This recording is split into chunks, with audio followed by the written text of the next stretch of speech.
বাড়ি থেকে ঠিকঠাকভাবে পৌঁছাইতে পারছি কর্মস্থলে, নিজের কর্মস্থলে। অনেক ভালো লাগতেছে। খুব আনন্দ লাগতেছে। বিগত দিনে আমরা সুন্দরভাবে ঈদ কাটানোর পরে আজকে আমরা আমাদের অফিসে আসছি। ঈদুল আজহার টানা 11 দিনের ছুটি শেষে আজ থেকে পুরো দমে খুলল পোশাক কারখানা। প্রিয়জনের সঙ্গে ঈদের আনন্দ ভাগাভাগি শেষে আবারও জীবিকার টানে কর্মস্থলে যোগ দিয়েছে লাখো মানুষ। প্রতিনিধিদের পাঠানো তথ্যচিত্রে ডেস্ক রিপোর্ট। শনিবার সকাল থেকেই দেশের বিভিন্ন পোশাক কারখানায় কাজে যোগ দেন শ্রমিকরা। চট্টগ্রামে পোশাক তৈরিতে ব্যস্ত সময় পার করছেন শ্রমিকরা। কারখানার মালিকরা বলছেন, ঈদের ছুটির পর তাদের উপস্থিতি সন্তোষজনক।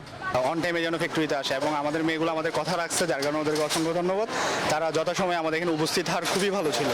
এদিকে শ্রমিকদের উপস্থিতিতে আবারও কর্মচাঞ্চল্য ফিরেছে গাজীপুরের পোশাক কারখানায়। নিরাপদে কর্মস্থলে ফিরতে পেরে খুশি শ্রমিকরাও।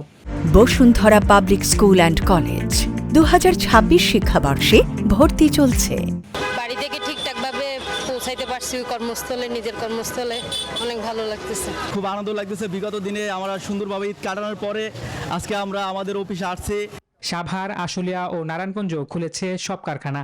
10 দিন বন্ধ পেয়ে আমরা পরিবারের সাথে একসাথে ঈদ করে আমরা অনেক আনন্দিত। দীর্ঘ ছুটির ঈদ কাটাই আসে আমরা আনন্দ সহতে, যার মনে সে নিজ নিজ দায়িত্বে কাজ করতেছে, ভালো লাগতেছে।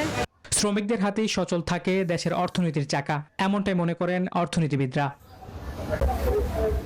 Desk report, news 24।